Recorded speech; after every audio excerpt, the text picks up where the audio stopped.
Politics, catfishing, and why marriage ruins people's lives. Marriage is such a trap. Love is blurry. It's nature, baby. We're animals. This is the story of Kamisato Ayato. Now that I'm the personally declared de facto poster beard for Genshin story quests, I think I should talk about the newest one that we've gotten. Now, I'm gonna go out on a very small and sturdy limb here and say that this story quest won't be liked by a lot of people, but I'm also gonna say the obvious shill thing and say, I liked it. I think the largest complaint in the room will be that, Lord have mercy, was there a lot of dialogue here? And I don't mean that as a joke about my last two videos. I mean that as a joke about my last two videos and legitimately the truth. If you don't like political fiction or don't want to learn more about the Tri-Commission's inner workings and power imbalances, you're probably gonna be bored out of your mind here. But hold out hope for those who liked it. I think that the actual themes being hit by this political hubbub actually go to help flesh out the character at the center of our story, Kamisato Ayato, and lead to an actually really fulfilling quest for him, as well as the Inazuma story as a whole. I don't think it's a secret at this point that the writers realized that they, fucked up a good hefty portion of the Inazuma main story. Weird, oddly focused plot points coupled with rushed, yes, actually rushed instead of slowed, plot pacing in Inazuma's main story made people feel like Genshin's story was going in the dumper. But, like an incontinent metrosexual, that dump managed to get stomped down the shower drain, and in its place we have stylish boy band hair.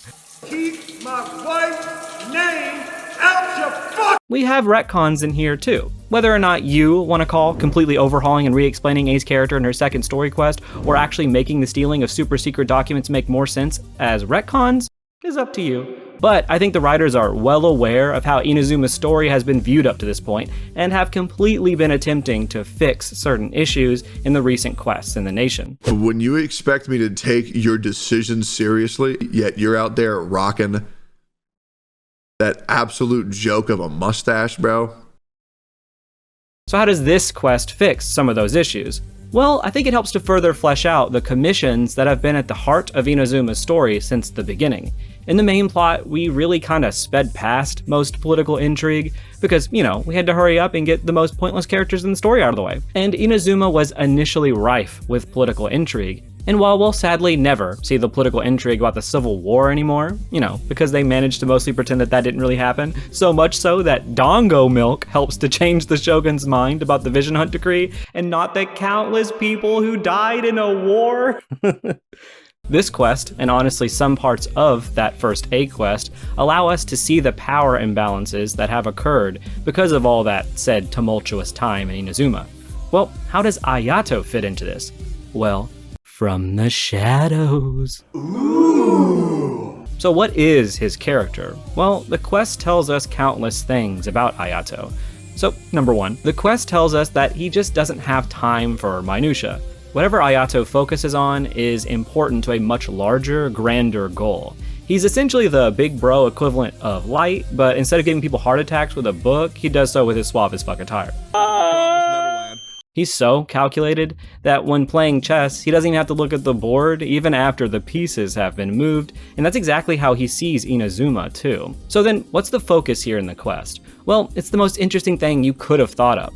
A wedding between two NPCs. And while this isn't initially the most exciting thing in the world, these are NPCs that we already know though. We don't need a new introduction to these characters because we've already seen them and gotten to know them. They're specifically characters that we were introduced to at the start of the Inazuma questline itself. So the quest does have a cast that we already know to an extent. The wedding between these NPCs is actually being used as a power grab by elites, and this would lead to a destabilization of the Tri-Commission as a whole if this happened.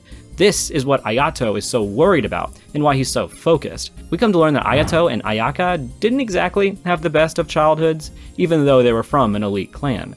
After Ayato's parents passed suddenly, he eventually became the head of the clan, likely at a pretty young age, but it wasn't easy or exactly handed to him. He had to fight for this power because of their passing. At that time, it wasn't clear who would take over, so Ayato had to become single-minded. He could only focus on what was most important, those closest to him, and taking power to maintain stability, so as to never experience a time like this again. But stability for stability's sake isn't what matters to Ayato. If that were the case, he would have been a fan of the Vision Hunt decree and the stagnant nature of Inazuma, but he wasn't. Instead, it's a stability based on proper politics that still allows people the freedom to be and choose what they wish.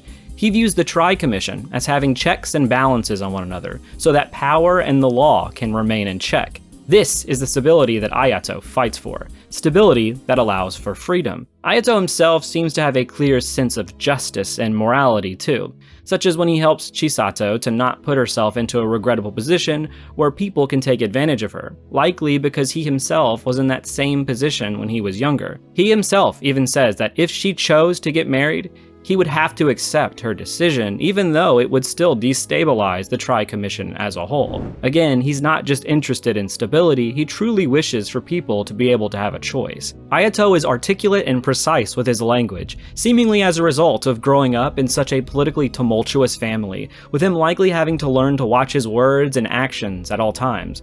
Ayato has to be single-minded because he puts the protection of his family and Inazuma first. He doesn't have time for pointless actions or words, but that doesn't mean he's completely consumed by a bigger picture. While he's always thinking of the larger plot, he still spends time with those closest to him and enjoys life when he can. But because of his mind always being focused on a bigger picture, he tends to not care about the more precise pleasures like enjoying food for the taste or remembering his own birthday. Before I get into the negatives, I want to say one thing that I'm really happy this quest didn't do, and that's the fact that it didn't make the quest about Ayato being overworked.